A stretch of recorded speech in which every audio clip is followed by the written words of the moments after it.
Hello, everyone. Welcome to our afternoon webinar with our guest speakers, Alexis Minetti from the Building Knowledge team and Lisa Bergeron from the JELD-WEN Window Manufacturing. And we are missing one of our people here today with Mark Rosin. So Alexis is going to take over for this initial part. And probably our Enbridge part as well. I think, Alexis, we are having some computer technical difficulties on the Enbridge side for Susan Cudahy to join us. If she ends up joining us today, we will welcome her for our next piece. But we'll let Alexis take it away from here. Great. Thank you, Stacy. Hi, everyone. My name is Alexis Minetti, and today in our Critical Canadian Building Science webinar series, we are going to be talking about how 2030 window technology is hitting the market in 2024. An affordable, high-performance window for cold climates goes public.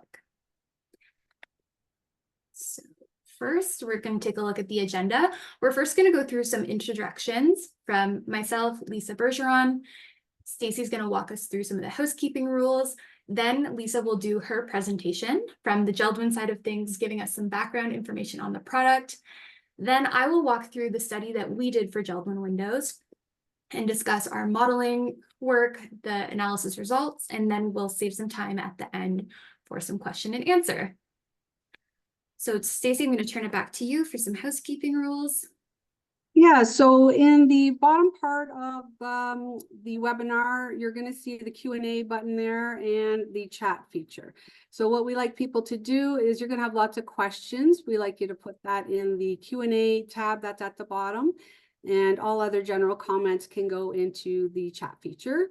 And just remember, we're all in this together. We're doing this as a wonderful resource for everyone, as a free webinar. So please be kind and respectful in the chat.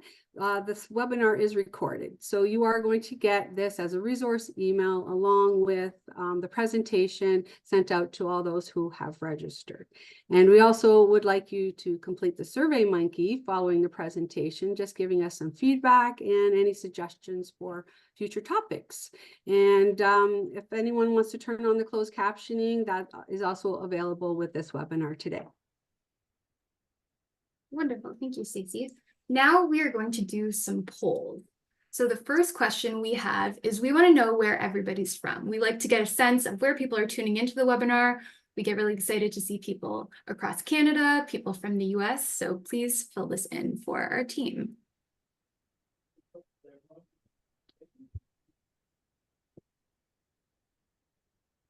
All right, so it's looking about a third of the people are from Ontario. Oh, almost 20% from BC.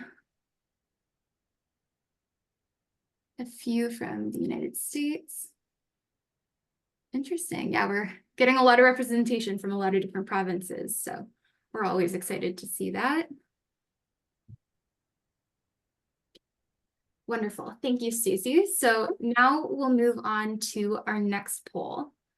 So we want to know what keeps you busy. What is your occupation? We like to also see the different members from the industry being involved in these sessions because we think collaboration is so important between builders, renovators, engineers, architects, EAs. All right, seeing the results come in here.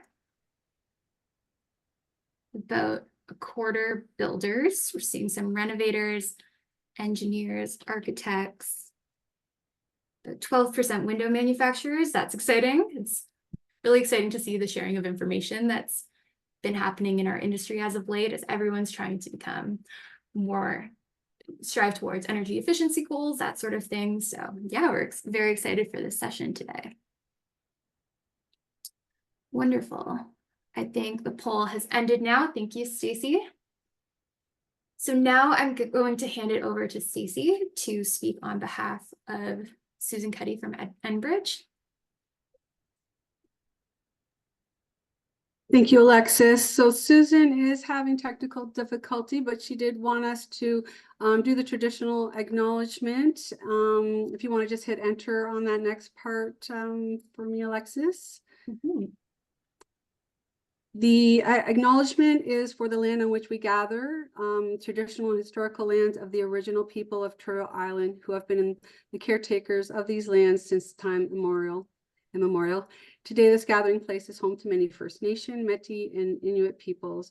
Our acknowledgement of this reminds us that our great standard of living is directly related to the resources of and relationship to Indigenous people, and we have a responsibility to honor that. So the next slide is a reminder from Enbridge as well that the information that Enbridge shares with all of you out there is about safety and what to do if you do damage a natural gas line. The information there, I'm sure, is not news to a lot of people, but since we are doing a window specific webinar today, we just want to remind you that there is an Enbridge gas emergency line to call there, 1-866-763-5427. And then on to the next slide.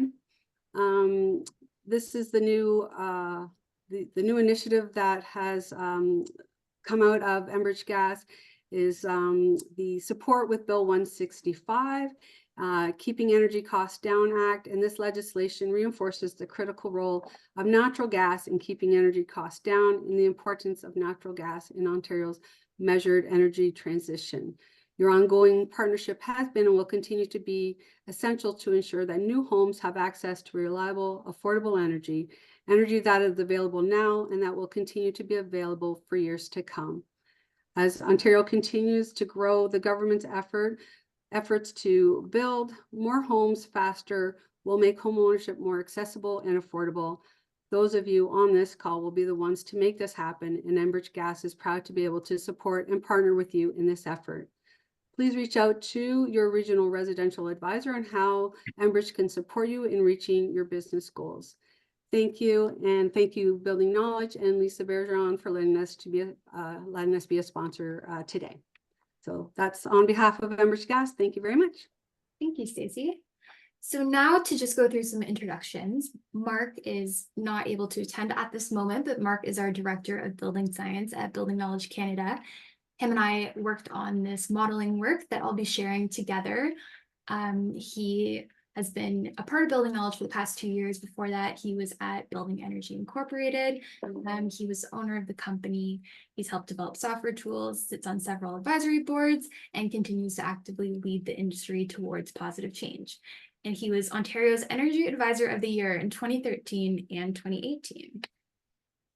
Now for myself, I've been with Building Knowledge for approximately 2 years. I went to the University of Waterloo for civil engineering, and I'm back there now getting my master's, and I'm focusing on energy modeling and retrofits of existing buildings.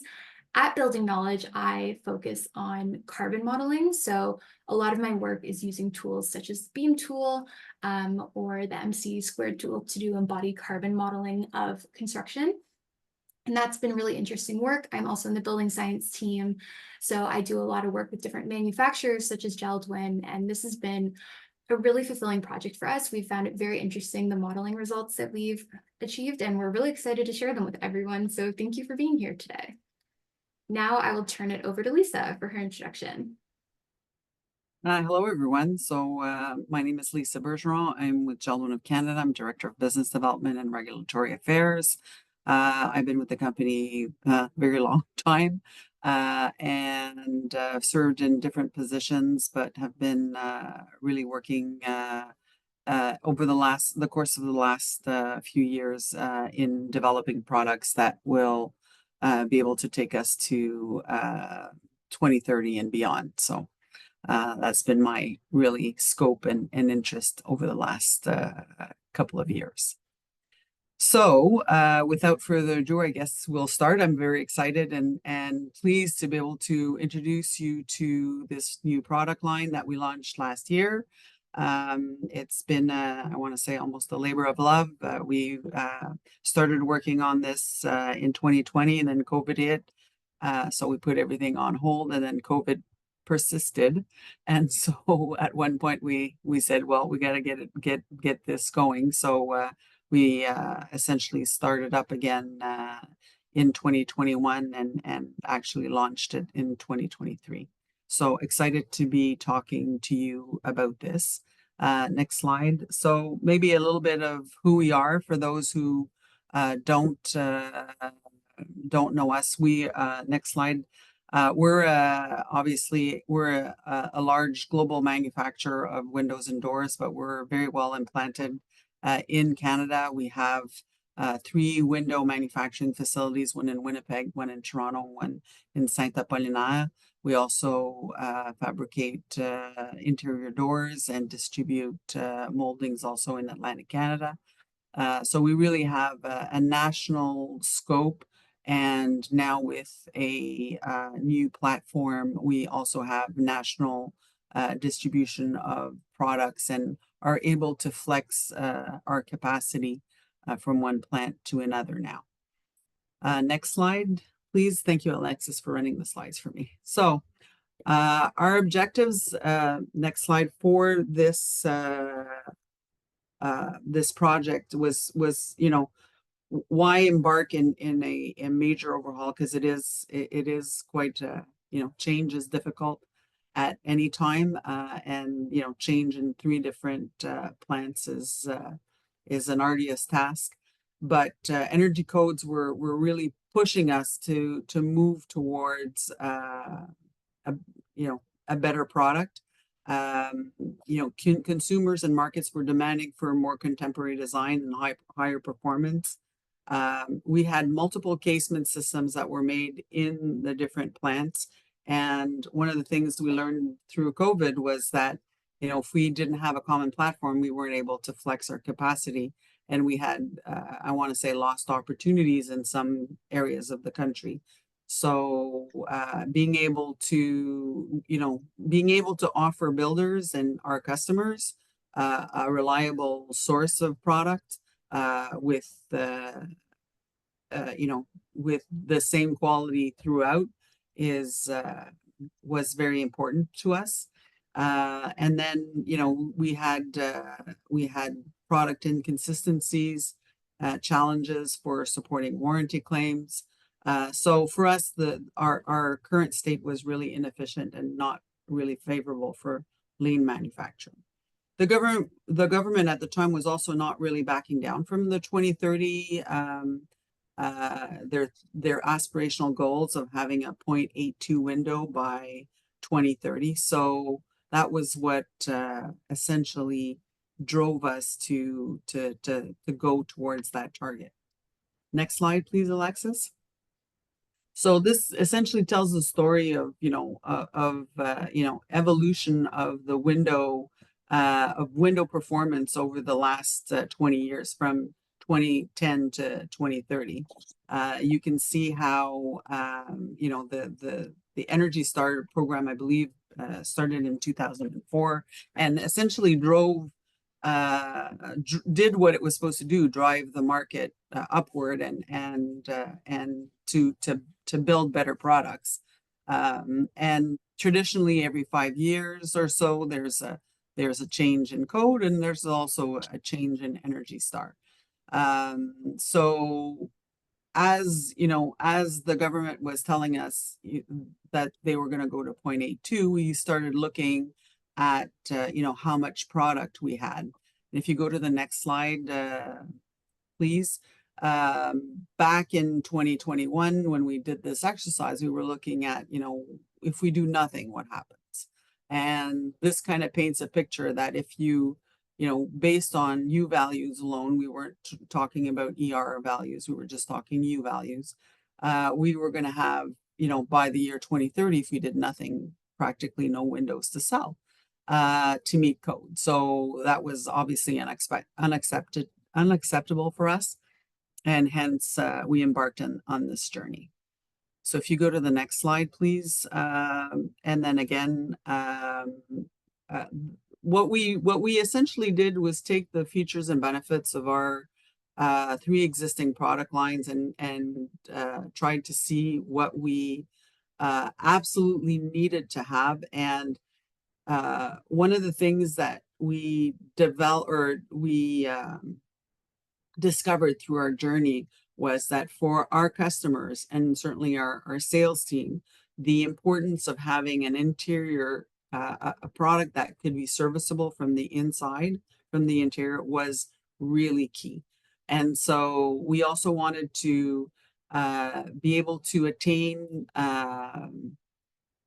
Energy Star, the 2020 version, without having to use I-89 on Surface 4.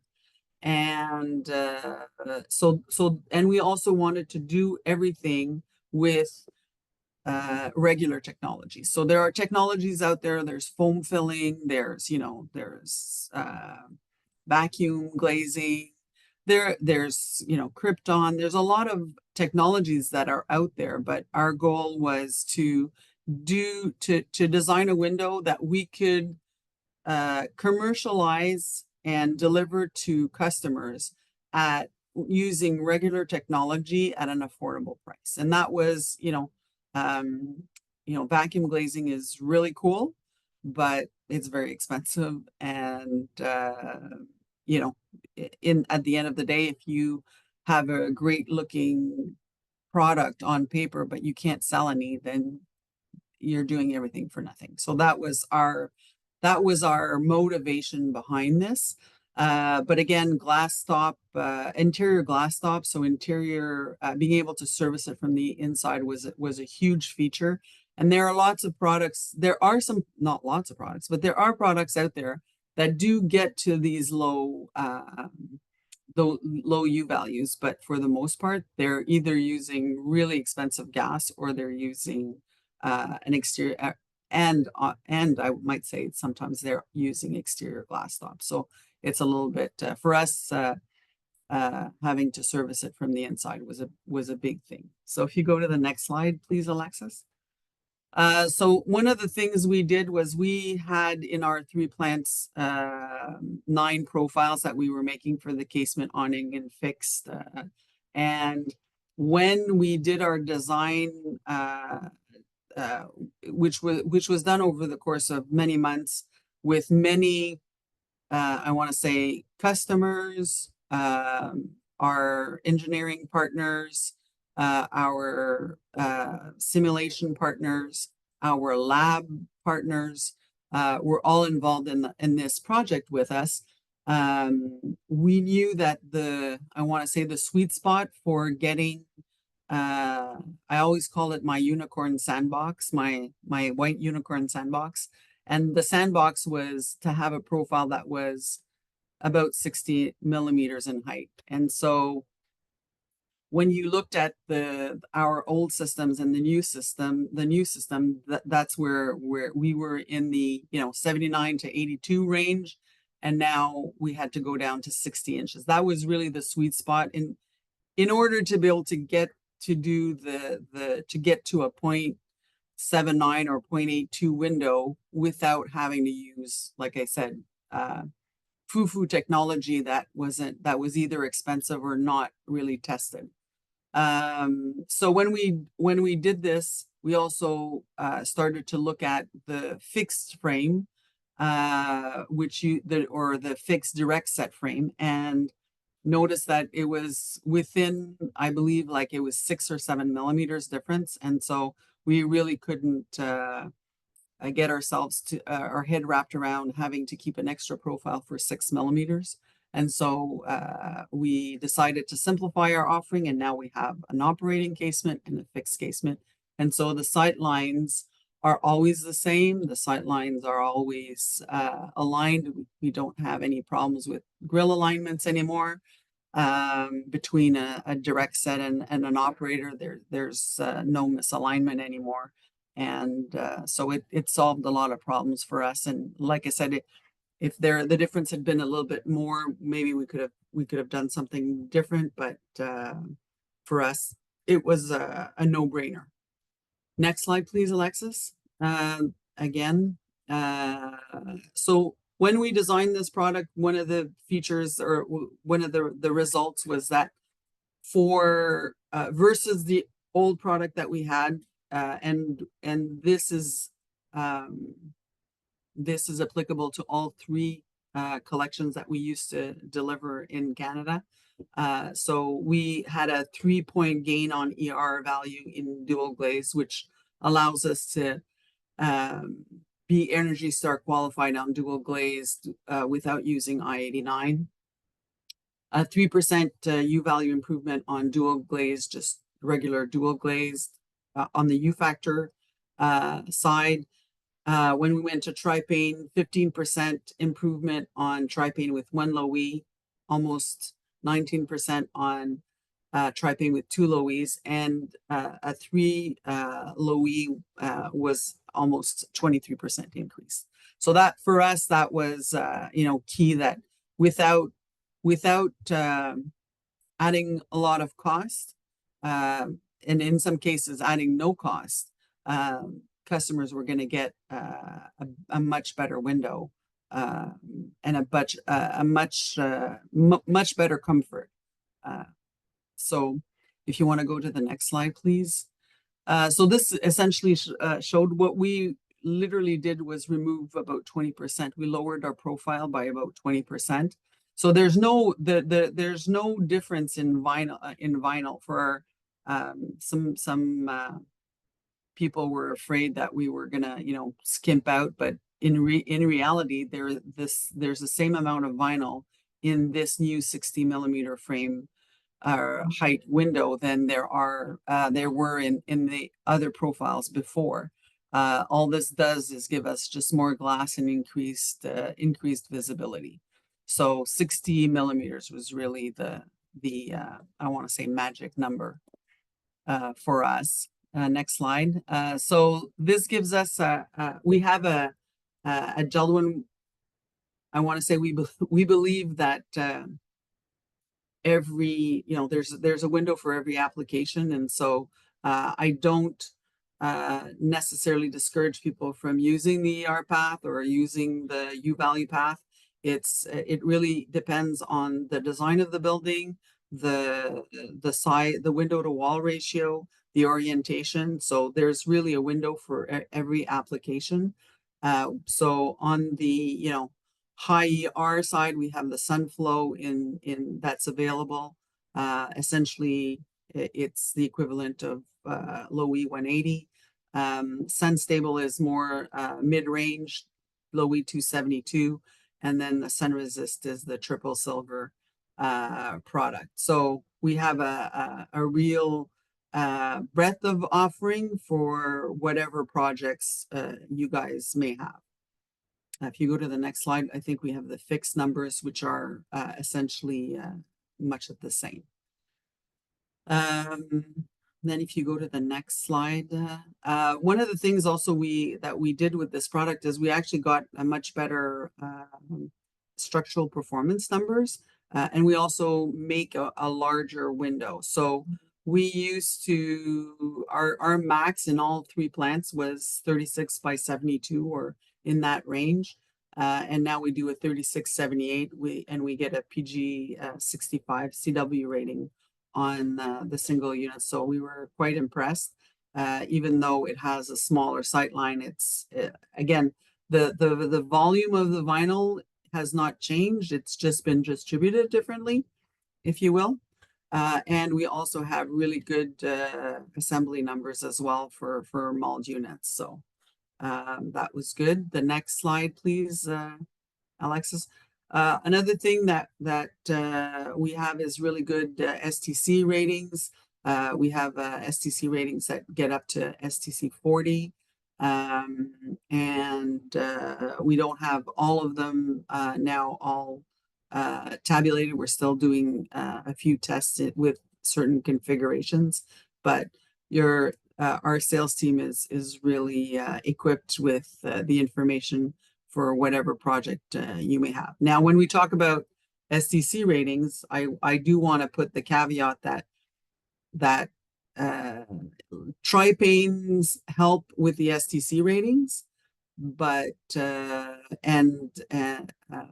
when you get to really higher STC ratings, when we need to use laminate, then that often goes against energy. So I just want to kind of put it out there that if you have a project where you need high sound transmission control, then sometimes that will be at the expense of energy, good energy ratings. So it is something that to consider when you're designing. Next slide, please. So getting down to the nitty gritty of the features of the product itself, we have a low profile frame with increased glass area, matching fixed light frame, so improved SDL and grill alignment. We're able to reach a 0.79 U value at a really affordable price. It's interior glazed. We have a patent pending on the cantilevered hardware cover for ease of service. The dual and triple pane options, so we go from 1/3/4 of an inch to 1 3/8. Optimal fill, which is optimal fill for argon fill.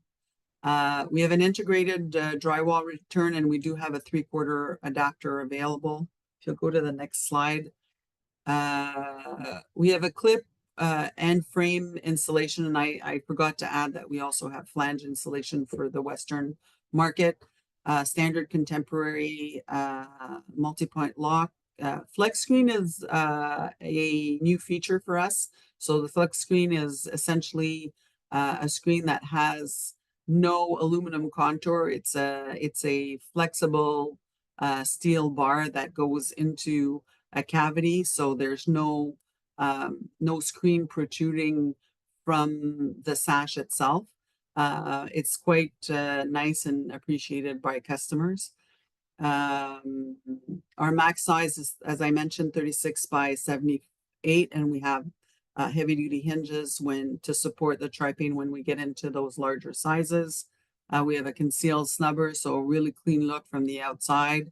And then like I said, we're targeting STC ratings of 40.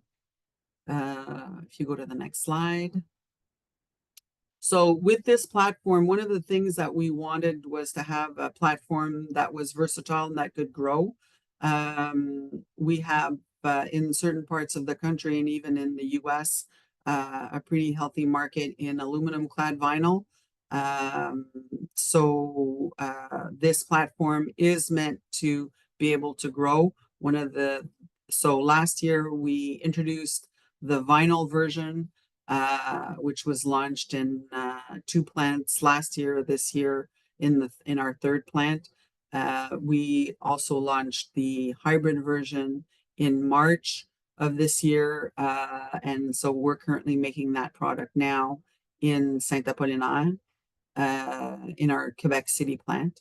If you go to the next slide, Alexis, it has actually, because of the aluminum cladding, it does have better overall PG ratings. So it's something that's more commercial in scope, but we do a fair bit of it. And it has, again, great energy numbers that can surpass some of the energy numbers of, you would say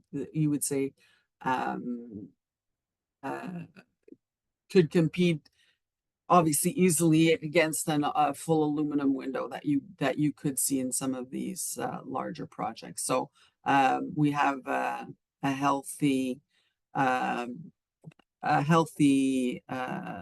consumer base, or customer base rather, in the commercial sector with this product.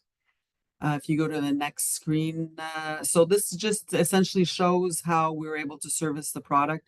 One of the things when you have such a low profile frame, you need to put the hardware somewhere. So hardware has, there's a limitation. Nothing gets, you can't make up space. Real estate is at a premium on this window.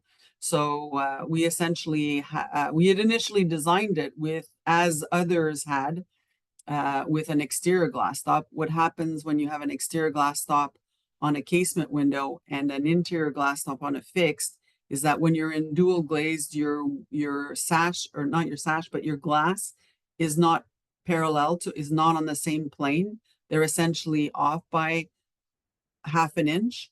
And so when we presented that first to sales, they went, go back to the drawing board. So we were inspired by wood windows. We used to be a large manufacturer in Canada of wood windows. And wood windows traditionally have a hardware cover because you have to install the hardware and then cover it up with a piece of wood.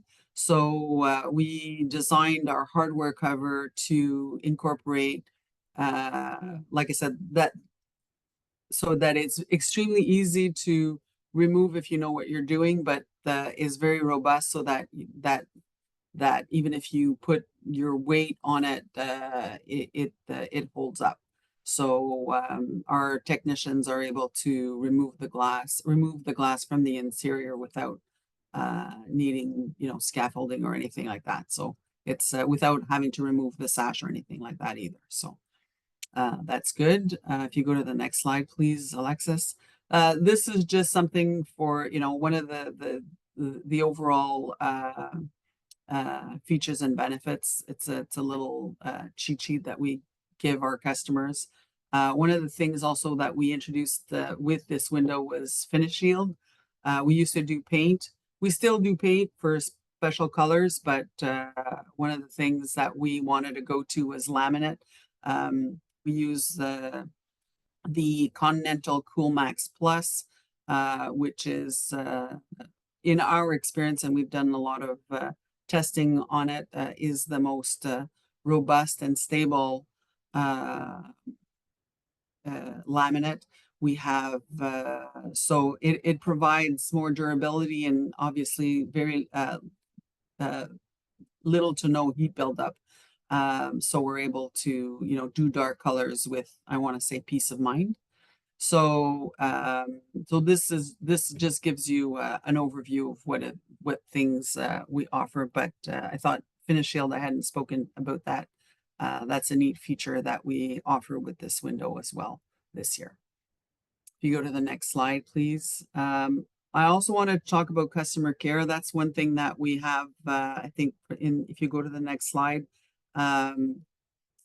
this gives you an overview of our warranty, but also that we have in all our plants, we have a full warranty customer care departments that are able to service the country entirely. So, and we have a lot of how-to videos and installation instructions also on our YouTube channels and on the JELD-WEN.com and JELD-WEN.ca. So a lot of valuable information there. If you go to the next slide, looking towards the future for us, the next slide, we're launching in Q3 a phantom hardware option. This is I want to say it's pretty neat.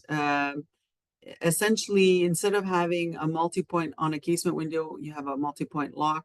You have a locking mechanism.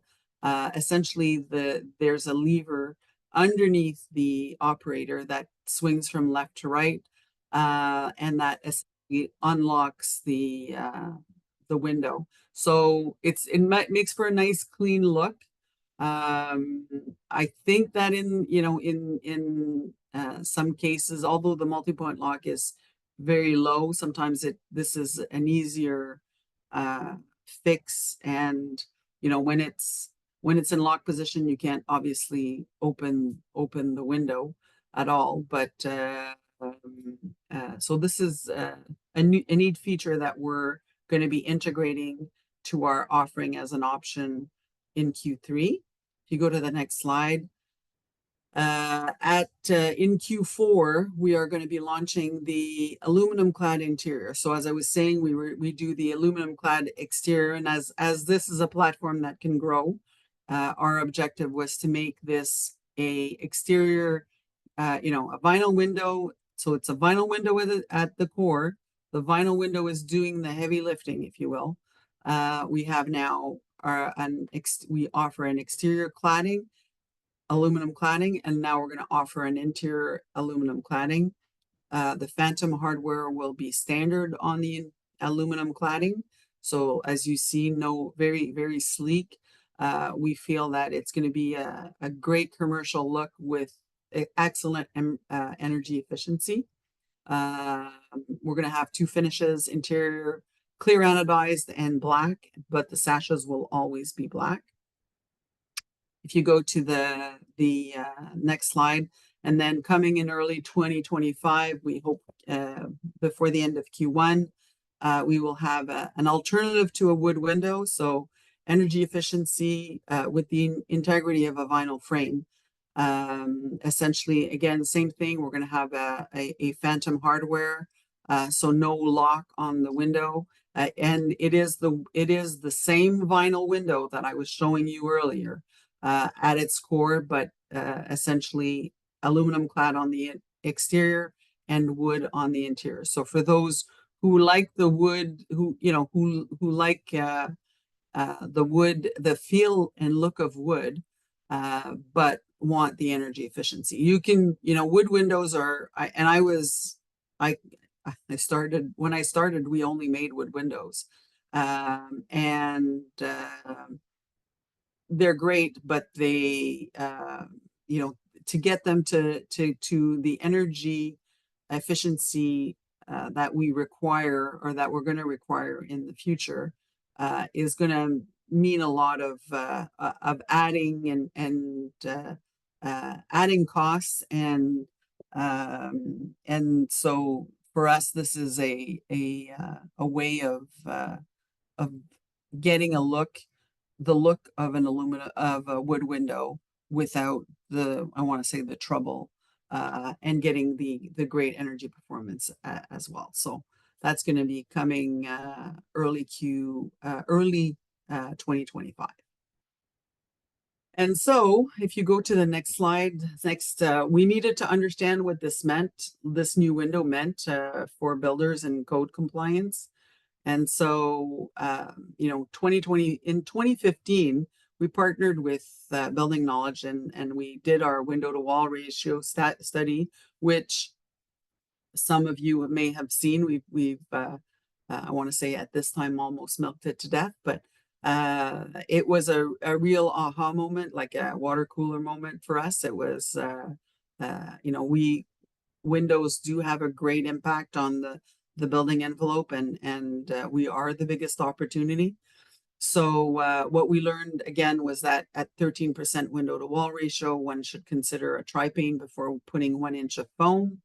And that 20% window to wall ratio, it was certainly, one should consider tri-pane before putting 2 inches of foam. Now, when you get into obviously higher, net zero or net zero ready, you probably need to do both. But, in the grand scheme of things, when you have decisions to make, these are this is good information to have. We also learned that the choice of cooling of glass was really impacted by impacted cooling loads. I'm sorry. And that, we need to start considering total cost rather than first cost, because, often we get asked, well, it's too much money, but have you, considered the total costs? So when we designed this product, understanding that now we had a range between 19 and 23% better improvement with very little added cost, what did that mean? And so what did that mean for an even better window? What did that do for an envelope? So we turned again to our friends at Building Knowledge, and with that, I will turn it over to Alexis. Thank you, Lisa. I'll just leave your contact information on the screen for a moment in case anybody wants to write that down. But again, these slides will be going out to everyone. Hi, Mark. Hello, everyone. Just didn't want to pop in the middle of Lisa's presentation, but I've been following along silently in background. Apologies for the technical difficulties that kept me off the beginning of the webinar, but I'm here now and happy to see you both, and happy to see so many people on the call. So take it away, Alexis. Great, thank you. So Lisa gave a great segue there. As they were creating this new window product, they turned to us and provided us with the specs, and we did some energy modeling for their team, and we had some really interesting results. So first, I want to walk you through the scope of the work that we performed. So we wanted to look at the impact of upgrading just a normal code-built home by adding the new JELD-WEN window versus the impact of some other upgrades that would improve the energy efficiency. So we compared the impact of adding the new JELD-WEN window to the impact of improving the air tightness to reach 1.5 ACH and adding more continuous insulation. So we looked at R5 continuous insulation and we looked at R10 continuous insulation. We modeled all of these upgrades on a single detached archetype home with a heated floor area of 3,287 square feet. And we used some various different window to wall ratios. As Lisa mentioned in the results from the previous study, we noticed different results at different window to wall ratios. So for this assessment, we selected window to wall ratios of 12%, 17%, and 22%. We also wanted to look at the impact of different climate zones. So we performed this analysis in Toronto, which is climate zone 5, and Winnipeg, which is climate zone 7A. And the base, so as I said, we took just a typical code home and then implemented these upgrades. So the base in Toronto, we modeled the house to SB12A1 package, and the window in that was a 1.6 U-value window. And for Winnipeg, our reference, like our base house, was NBC Tier 1, and that was also 1.6 U-value window. First, I'm going to get into the results we had for Toronto. So first we took the JELD-WEN window and we modeled it in HOT 2000. So the specific product we picked had a U factor of 0.85 watts per meter square Kelvin. It had a solar heat gain coefficient of 0.4, a visual transmittance of 0.5, condensation resistance of 64, an energy rating of 44. The product, of course, met Energy Star 2020, and the frame height was 60 millimeters. And this was a casement window, triple glazed. So now getting into the results, I'm going to be showing you a lot of charts, lots of numbers in this part of the presentation. So this chart here is for 12% window to wall ratio single detached home. And we're looking at both energy and operational carbon reductions. So across the x-axis, we can see the different upgrades. So we looked at the JELD-WEN windows. We looked at the 1.5 air change per hour air tightness upgrade. And then we looked at adding R5 continuous insulation and R10 continuous insulation. So first we're going to start and we're going to look at the JELD-WEN windows. We achieved a 7% reduction in energy consumption. So the gigajoule amount decreased by 7% when we added the new JELD-WEN window product to that SB12A1 home. The operational carbon emissions were reduced by 11% by implementing that new window product. Then moving on to the 1.5 ACH air tightness upgrade, implementing that upgrade reduced the energy consumption by 8% and reduced the operational carbon emissions by 12%. So we'll notice that's a slightly higher reduction achieved when improving the air tightness versus the JELD-WEN windows for this 12% window to wall ratio archetype.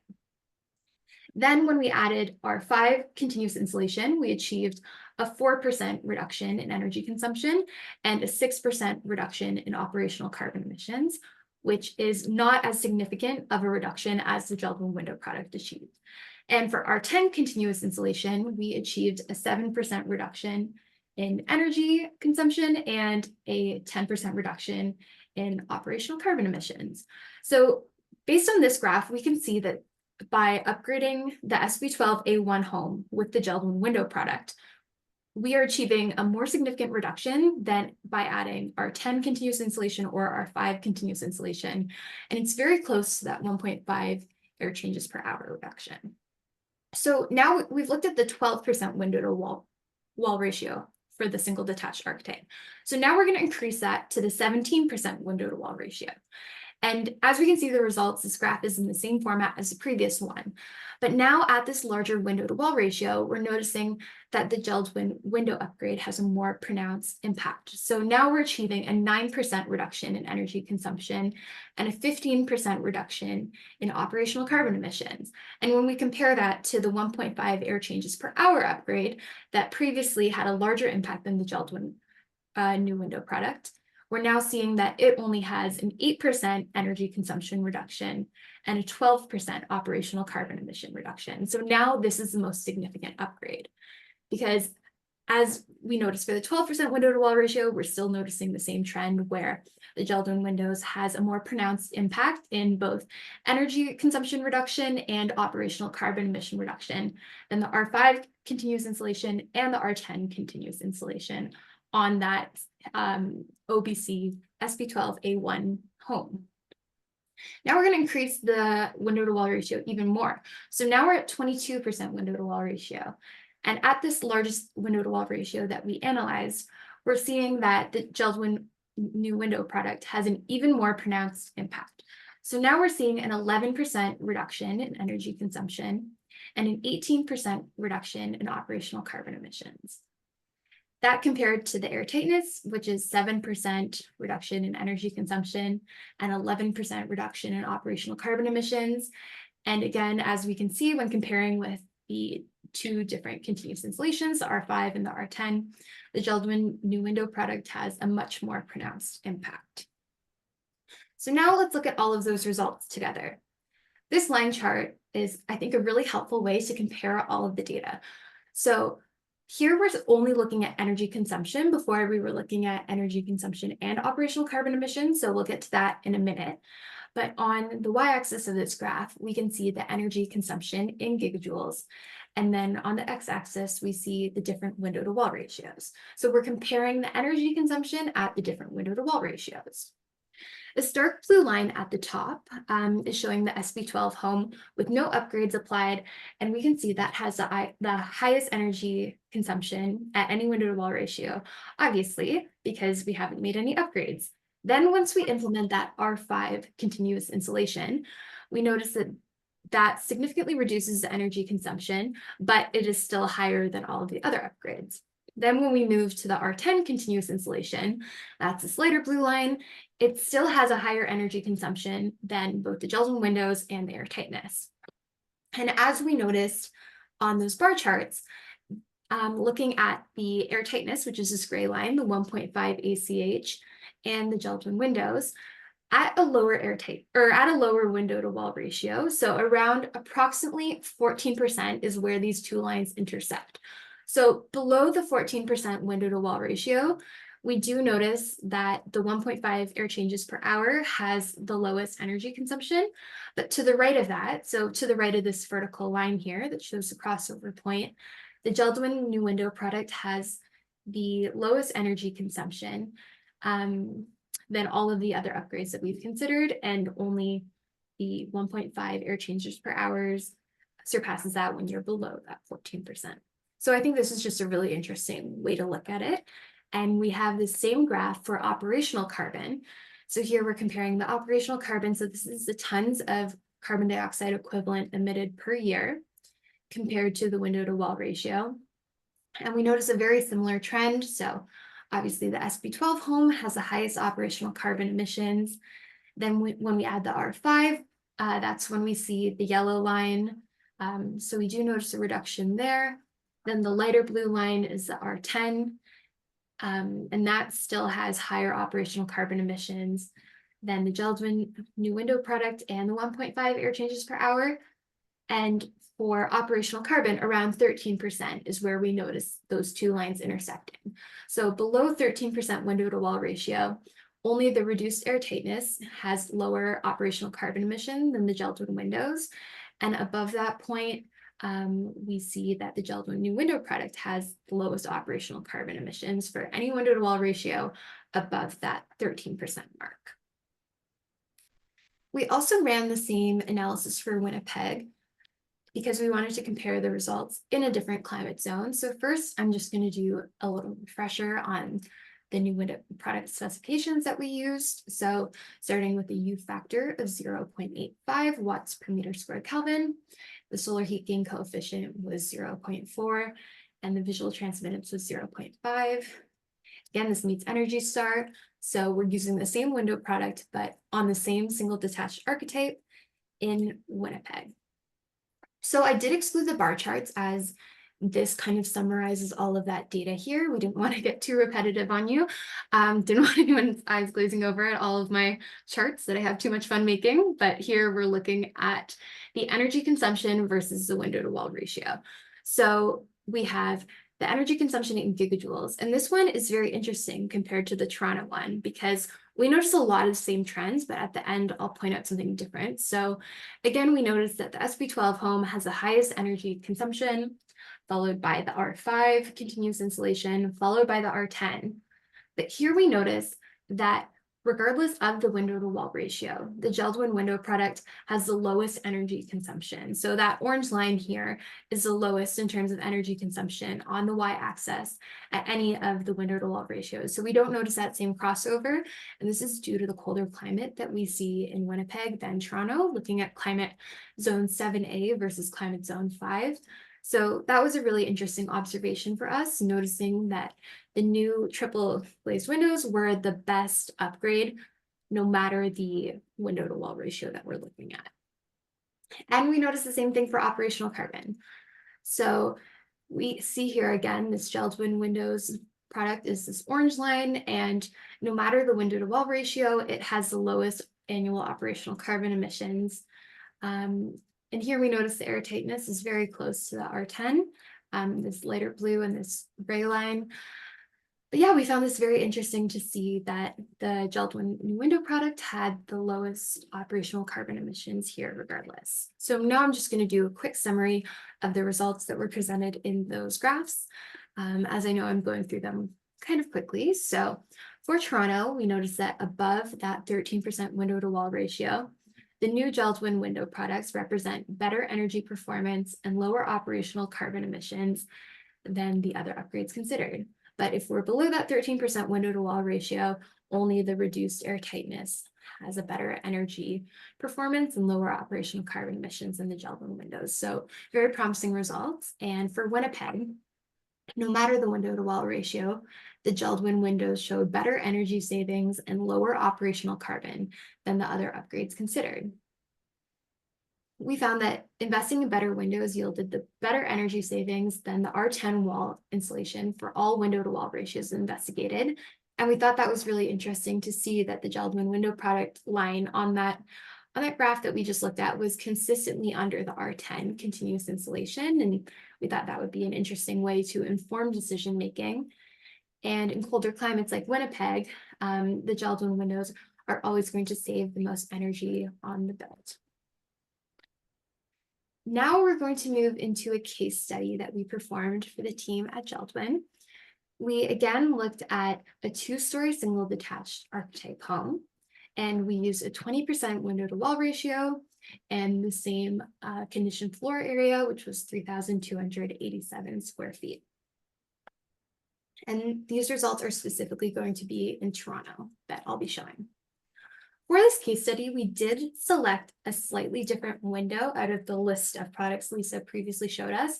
And that is just because we were looking at the NBC 2020 and comparing against the reference house. So we had to make sure that our solar heat gain coefficient would comply with the 0.26 solar heat gain coefficient of the reference house. We needed to make sure that our design cooling load did not exceed that of the reference house. So here we used a window product with a U factor of 0.79 watts per meter squared Kelvin. Our solar heat gain coefficient is now 0.18. The visual transmittance is 0.41. The condensation resistance is 64. The energy rating is 33. This product also meets Energy Star 2020, and the frame height is 60 millimeters. What we first did is we built out this optimization. If you've ever worked with building knowledge, you're probably familiar with this formatting. So on the left, we have all of the house components. And then in this reference section, we're showing the 2 references we used for the Toronto modeling. So first we have the National Building Code 2020 reference house. And again, for the windows, we can see the U value is 1.84 and the solar heat gain coefficient is 0.26 and the energy rating is 21. And then for the Ontario Building Code SB12 code package A1, which we were using as our reference in the previous work that I was showing you, The window there has a U value of 1.6 and an ER value of 25. We also modeled various other packages, all incorporating the JELD-WEN New Window product. I'm not going to show all of them in this presentation, just to really narrow down on what we thought was the most useful information. But we did look at a tier 3 package according to the NBC 2020. And that was just simply taking that A1 SB12 package, throwing in the JELD-WEN window, and that was our tier 3 package. We made some additional upgrades to that to achieve tier 4 for the NBC 2020 with the JELD-WEN window product as well. In the window row, we see the JELD-WEN windows across the board. We also modeled a net zero ready dual fuel package with the JELD-WEN window. We did a tier 3 prescriptive package with the JELD-WEN window and an Energy Star prescriptive package with the JELD-WEN window. So now I'll get into some of the results of that. In terms of code compliance, we added the new JELD-WEN window to the SB12 A1 package. And to share some of the results we had there, if we're thinking prescriptively in the prescriptive point system that exists for the NBC 2020, the prescriptive points increased by 5.2 by simply adding in the JELD-WEN New Window product, and that brought us to 20.7 points, which complies with the tier 3 prescriptive. Also looking at the bottom here, these two blue rows, we see the total annual energy reduction and the envelope thermal performance. And these are also criteria that are required to comply with the new code. So by going from, if we're looking at the A1 package, we're achieving 20% total annual energy reduction. And then by simply adding the new JELD-WEN window to this package, we're now achieving 30% total annual energy reduction, which is a significant difference that we were excited to see. And looking at the envelope thermal performance, that is going to improve from 12% for the A1 package to 27% for the A1 package with the JELD-WEN windows. And again, of course, this package achieves tier 3 performance level, which is what this archetype in Toronto would, at the time we were planning to aim towards tier 3. So we were excited to see that result. That result met the requirement. Now, if we're looking at a comparison between 2 and 3 low E coatings. So at the top here, I have in these red boxes, the different packages that I used. So for tier 3, we took the A1 house and the first one, we added the 0.79 U factor and 0.18 solar heat gain coefficient JELD-WEN windows. So that's our 3 low E coating product. And then beside that, we see, again, we took the A1 archetype and we added a 0.91 U factor, 0.18 solar heat gain coefficient JELD-WEN window with 2 low E coatings. So we're just comparing the impact in the energy results from the 3 low E coatings and the 2 low E coatings. So these two products have the same solar heat gain coefficient, but they have different U factors based on the different low E coatings. Both of these products achieved the maximum number of prescriptive packages that they were, the maximum number of prescriptive points that they were able to. So they got 7 due to their low U factors. And the product with the lower U factor, which is the one on the left, the 0.79, achieves a higher total annual energy reduction and a higher envelope thermal performance. So again, looking at these blue rows at the bottom here, for the 3 low E coating window with the lower U factor, the total annual energy reduction achieved is 29.8%, and the window product with the 2 low E coatings is 28.3. So we do notice that value is higher when there are 3 low E coatings opposed to 2.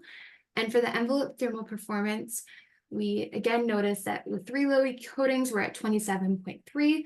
And with 2 low E coatings, it's slightly lower at 25.7.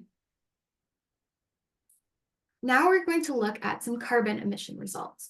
So again, as we've been talking about, we're taking that SB12A1 home and we're adding the new JELD-WEN window product.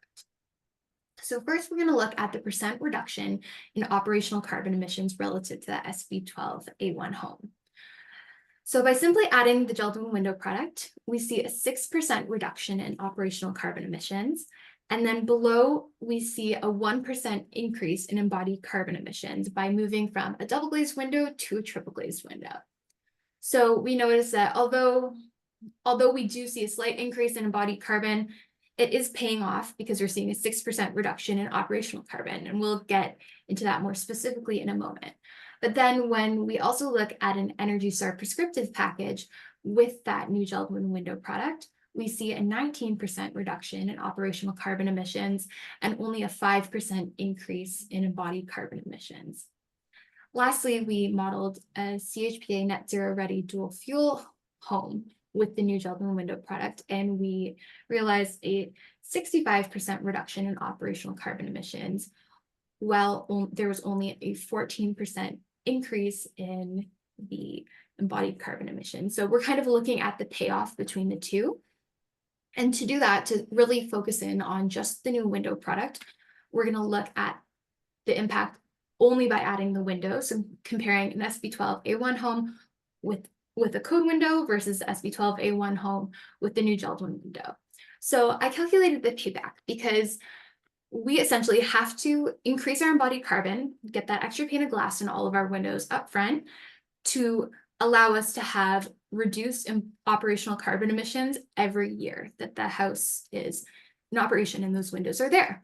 So it would take approximately 3 years for the operational carbon reduction to offset the increase in embodied carbon emissions.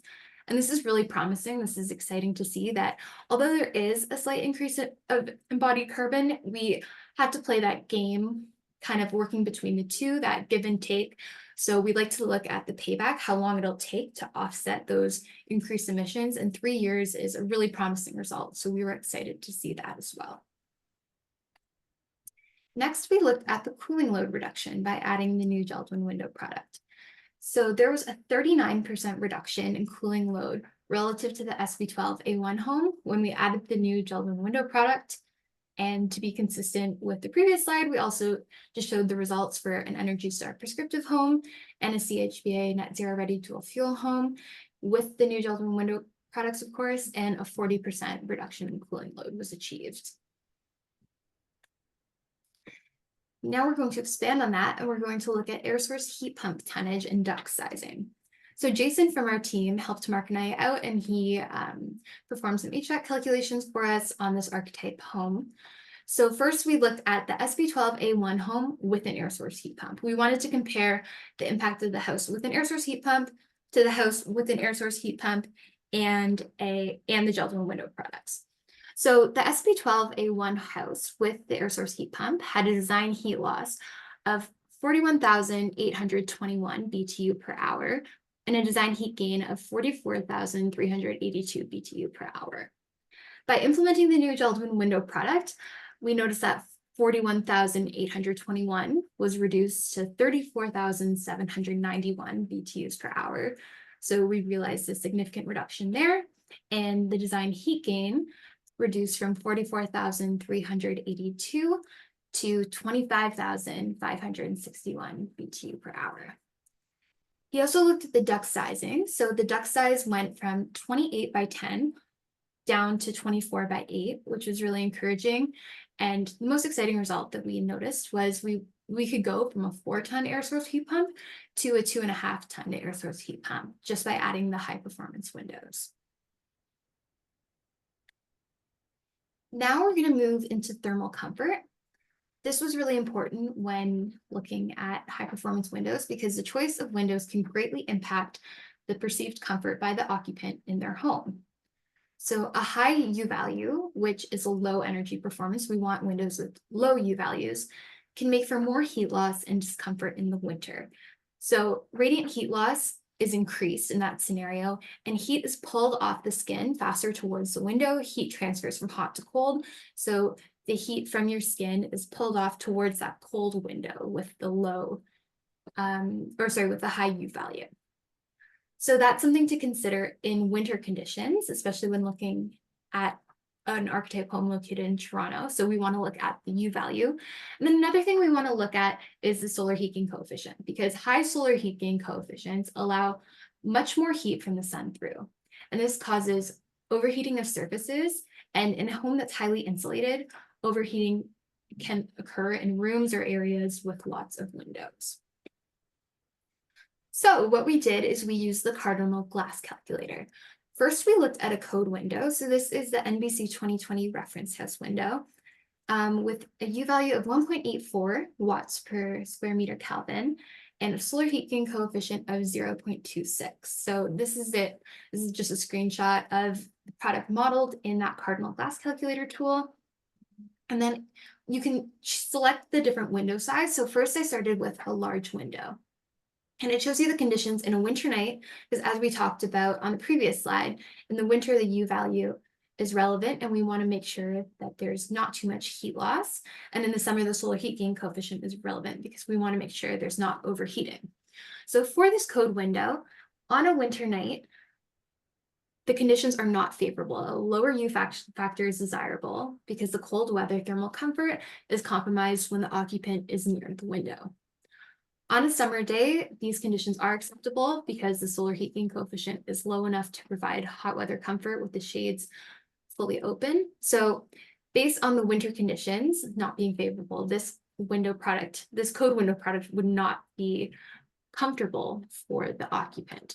So then I had to decrease the size of the window in order to achieve comfortable conditions. So now using a medium window opposed to the large window I was previously looking at, I had to use a medium code window, and the U factor will provide acceptable cold weather thermal comfort throughout the entire living space, and the solar heat gain coefficient is still acceptable. So now if we repeat the same analysis using the JELD-WEN new window product. So first, we had looked at the 2 low E coating and the 3 low E coating product, and I just wanted to show both of them here. I thought that would be interesting to take a look at. So here, if we just compare with the code specifications, here the U value is 1.84. And as we said, we want the value to be lower. Lower means a better thermal performance. So now we're at 0.91 watts per square meter Kelvin and a 0.18 solar heat gain coefficient.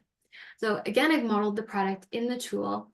And now, even when we're using the large window, which was not favorable using the code window, now we can use a large window. And the tool tells us that the U factor will provide acceptable cold weather thermal comfort throughout the entire living space. In the winter and on a summer day, the solar heat gain coefficient is low enough to provide hot weather comfort when the shades are fully open. So this is promising to see that for a large window, the JELD-WEN new window product does provide thermally comfortable conditions for the occupant, no matter the size of the window. So we don't have to reduce the window size. So regardless of window to wall ratio, we are going to see acceptable, comfortable conditions for occupants. And I also ran the same analysis. So this is the JELD-WEN new window product with 2 low E coatings. I also ran the same analysis with a 3rd low E coating, just to show again that there's a lower U value here. So there's 0.79 watt per meter square Kelvin, and then the same solar heat gain coefficient of 0.18. And here we're still, again, seeing the acceptable conditions. We're seeing that the conditions will be comfortable for the occupant on both a winter night and a summer day with a large window. So now in summary, I'm just going to walk through the different aspects of the presentation and the different modeling work we did for the team at JELD-WEN. So first, we noticed that the new JELD-WEN window product may be more effective at reducing energy consumption and operational carbon emissions than continuous insulation in Winnipeg and Toronto and air tightness in Winnipeg. And it's going to be more effective than air tightness at higher window to wall ratios in Toronto. So as long as we're above that 14% window to wall ratio in Toronto, the JELD-WEN new window product is still going to be the most effective upgrade. Then, in terms of mechanical equipment, the new JELD-WEN window product may reduce the cooling load of the home and the air source heat pump and duct sizing requirements, which was really exciting to see. And the new JELD-WEN window product may help to provide comfortable conditions for occupants, even at high window to wall ratios. Thank you, everyone. So here we're just looking at some of the upcoming webinars. Stacey, let me know if there's anything you'd like me to add. But before we get into the Q&A, I'll just mention the upcoming webinars that we have. So on July 11th from 1 to 2:30, Mark and Jason, who I mentioned from our team, and Jeremy from LEAP are going to be doing a webinar on sizing and selecting air source heat pumps for Canadian homes in cold climates. And apparently there's an app for that. So I'm excited to tune into that one. And Mark and I will be back on August 15th from 1 to 2:30 alongside Brett Cass from the CHPA, and we'll be speaking about NBC 2025 proposes new tiered carbon emissions regulations for homes and buildings. What does this mean for new Canadian homes? So we're really looking forward to that. Thank you so much, Alexis. That's super interesting results, I think, from this work, and so interesting for us at Building Knowledge to have been able to revisit the results that we got to see when we worked with Lisa and her team from several years ago, upgrades to a product resulting in even more improvements to this. And I'm particularly personally fascinated by how it stacks up against some of the other upgrades that are possible when you compare them to a base case. But I like what you said, Lisa, in your presentation about it's not to say that we're choosing one or the other. Often as we're going towards these higher performance tiers, net zero ready homes and net zero, it's how to put together the best package that may include exterior insulation and windows, but to really drill down and isolate the contribution that a good window can make to not only the energy, the operational carbon, the thermal comfort, the cooling size reductions, et cetera, is pretty interesting to see.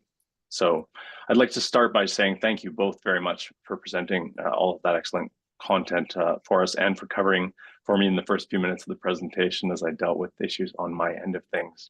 But we do have a few questions that are coming in, and I would love to just take a few extra minutes since we've got some time left over to answer some of them live. We've been doing some answering in the background typing. Thank you for doing that, Lisa. I've seen you working away on that. But we have a few left that would be yeah, I think we have a few left that are more for Alexis than well, some are for me as well. They're like, I mean, I could answer the question about the various scenarios affecting condensation resistance. Sure, great. Well, I'm not even sure that that's a really various scenario.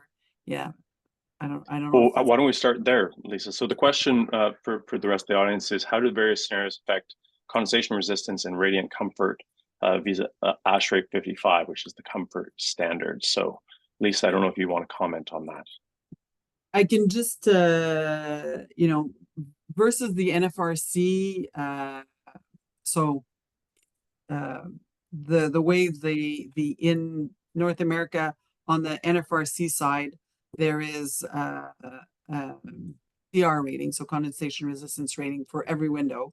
And so, you know, some people say it's right, some people say it's wrong. At least it's an equal measurement because it's done the same everywhere. So if it's wrong everywhere. If it's right everywhere kind of thing. But at least it's a good comparison. I want to say that when you're using a surface 6 or surface 4 low E, it does diminish lower the temperature of the glass by about 6 degrees Celsius.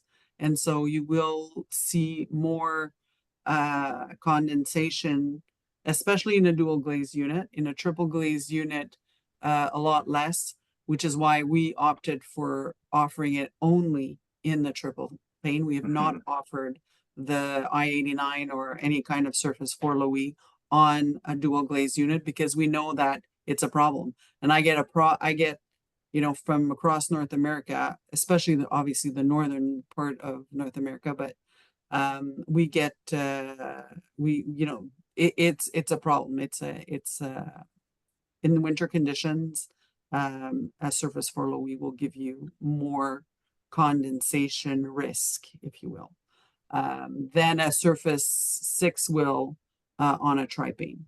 A surface 6 is no worse. It's actually a little better than a good dual pane. So if you're not getting any condensation in a house that has good dual pane windows, like a U value of about 1.6, you shouldn't see any more risk of condensation using a triple pane with an I-89 or a surface 6 low E. So, I think that's a really, yeah, I don't know what that does to ASHRAE versus ASHRAE there. The rest of that question, I'm not sure I can answer, but. Well, certainly an interesting technical area to highlight this idea of a surface 6 coating and how it impacts condensation resistance. As you said, condensation resistance as a number, you know, is a little bit of an ambiguous scale, but if you're comparing apples to apples, at least now we have a way to demonstrate, you know, that the risk of condensation may go up if you use an interior coating And so be mindful of what types of windows you are looking at when you're shopping for suppliers with that solution. And also, you know, window coverings will affect it. What Sure. room you're in, a bathroom, you know, Yeah. will likely, you know, if you got to grow up in your house, maybe maybe you will get a little bit of humidity. It depends, you know.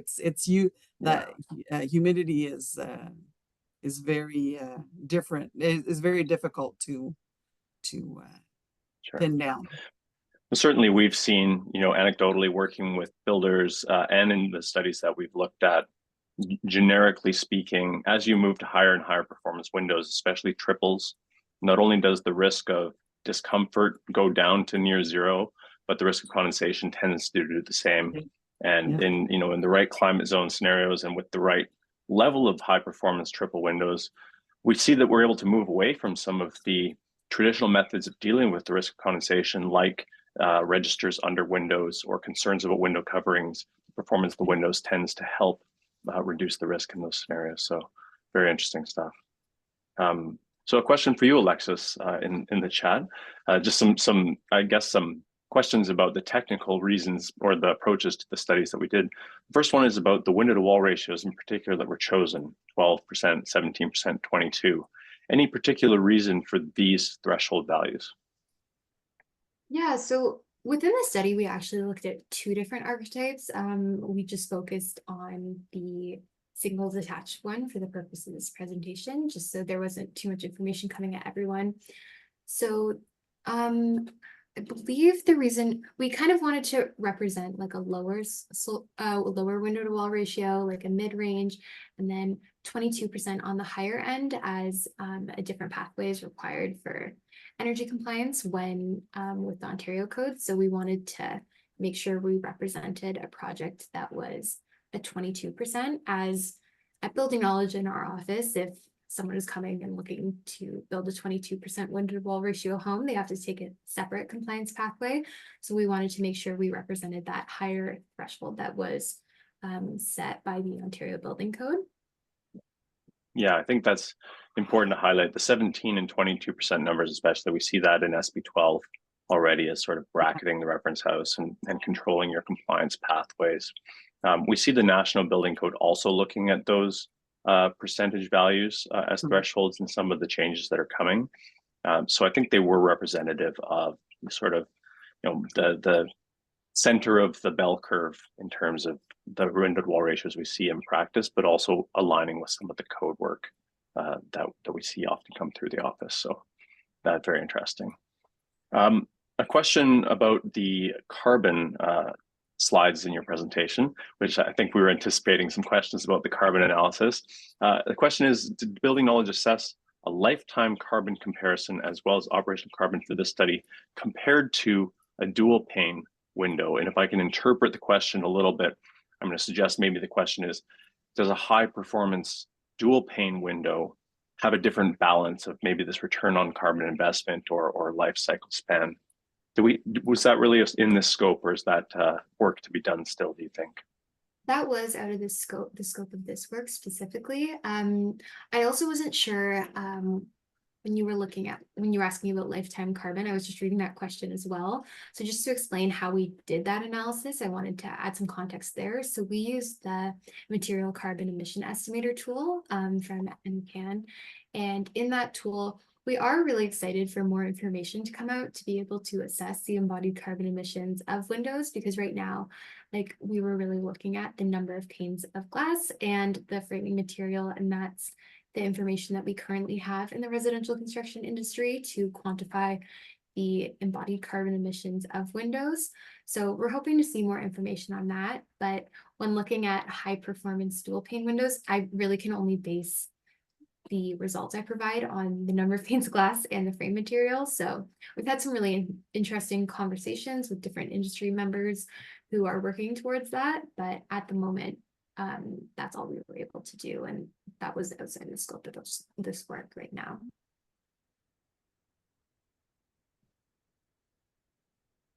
You're muted, Mark. Thank you. Yeah, thank you for that. Good Good clarification. the Cardinal app that you showed, a few of the slides showing that comfort impact of Windows, I thought that was great to see that on screen.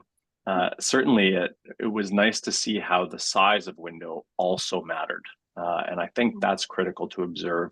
We see that impacting cooling load designs as well, and issues of overheating very much. But I think the illustration of how it impacted the heating season comfort was very interesting to see. And certainly at Building Knowledge, when we see custom homes coming through, the trend is to larger and larger windows, I think, consistently across the board there.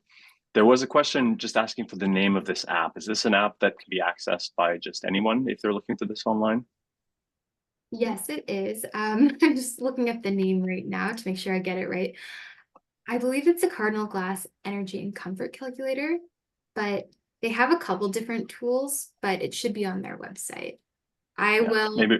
I can follow up too. So what I Great. can do is I'll look into that. I'm just trying to keep my screen shared, but I will look into that and follow up as well. Sounds great. Sounds great. Question about heat pump sizing. Was the heat pump size for the hybrid system for the heating capacity or the heating design load or the cooling design load, or what other parameters really were around that? Was it designed to, for example, meet 100% of the heating load? Was it a cold climate air source heat pump or not? What can you tell us about the assumptions of sizing? Maybe Jason's shared a few details, and if not, maybe we can ask Jason to help explain some of that for us. Yeah, so I would definitely follow up with Jason on that, and then I can provide like a more clear answer. So I'll definitely write down your name, and then we can follow up. But I believe it was not a cold climate air source heat pump. I believe it was just a typical air source heat pump. But yes, I don't remember any of the other specs. He would have all of that documentation, so I will follow up with him for sure. Great. A question for you, Lisa, about reinforcing. Stephen's asking, how does reinforcing affect the U values that you presented today? So none of the products none of the vinyl products that we have any kind of metal in them to, so I want to say they're produced and manufactured as is. Like we get, we have to, when we do the simulations for NFRC, we actually have to do a validation as well. So all of those are done. The assemblies sometimes have reinforcements, and I want to say they're negligible. They're between the units, sometimes for air, water, and structure. We also, when we show I didn't show any slides with our aluminum clad products, but the aluminum clad products all have reinforcements between the units. That's why they get really great structural numbers as well. But that's all included in we don't. But if I understand the question. For example, if we had a slider. And sometimes in larger units, you do have to put, then we would have to model that as well. And there would be literally two different, either we take the penalty and show the U value with the reinforcement, even when we don't have a reinforcement in it. And that's the, kind of the worst case scenario. Or we show two numbers, which can potentially be confusing. So. Gotcha. Or choose something to navigate on a case by case sort of basis. Or choose. We're looking right now. We're working on future projects, and we're looking at other materials that are not so not as giving us big penalties as using steel or so we're using it. We're taking a look at other materials as well. Sure. Well. Yeah, well, thank you. We only have a few minutes left, and I do want to just make sure we do have one more question in the Q&A that I want to acknowledge from Susan about cost difference between the various upgrades that we were looking at. The cost of going to the upgraded JELD-WEN tri-pane window versus adding R5 CI or the cost of R10 CI. Did we look at costing as a part of this work, Alexis, or was that something to be followed up on in the future as well? And Lisa, I don't know if you have any thoughts on that as well. That is something that we looked at in the scope of this work. We didn't include the costing in this presentation, just in efforts to narrow down the content. Yeah. But yes, that is something that we could definitely follow up with. We have costing data internally at Building Knowledge that we have obtained from holding different builder roundtable sessions and getting just some insight into what the cost builders face are. So we have that, and then Lisa and her team at JELD-WEN did provide us with costing information. So that is definitely something that we could follow up on. We definitely had to condense the presentation because there was a lot of data that we looked at. There's a lot of material. Yeah. Yes, and I think fair to say, I think you would both agree, whenever we get into conversations at a very high level about what does something cost, it's a very difficult thing to pin down because costs vary so much from builder to builder, their supplier relations, their context, et cetera. And of course, there's sensitivity around sharing cost data, with the modeling team that we make carefully. So happy to follow up specifically with anyone who wants to reach out to us to have a bit more of a detailed conversation on that. There are some tools out there like the cost benefit analysis tool from NRCan that try to address costing as a part of their analysis, for better or for worse. Some interesting things to look at there, but maybe we'll put a pin in that as a topic for a future discussion. I would like to say before we sign off today, just for anyone who hasn't seen, if you keep an eye on the chat, we'll post a link to sign up for our Building Knowledge Canada Builders Digest, which we publish quarterly. If you're not already on the list, I encourage you all to sign up. It's totally free and arrives in your inbox packed with industry highlights, articles, building science events, webinar announcements, etc. If you really want to kind of keep your finger on the pulse of what's going on and what we're involved with, that's a great way to stay in touch. I think we'll see on the last slide here. Thank you, Alexis. So watch the chat for a window or a sign up link for that. And as we sign off, just another very big thank you to our presenters today. Lisa from JELD-WEN, thank you so much for being here to share this exciting product with all of us and all the results. And thank you, Alexis, for walking us through all of the analysis. Some very interesting work that you've done there on that. And a pleasure to hear from both of you today. Okay, well, thank you, everyone. It was a pleasure. Always a pleasure to work with the Building Knowledge team. Right. And with that, I'll say I hope you all have a very good day, and we'll see you again on our next webinar. Cheers. Take care, everyone. Bye. Bye.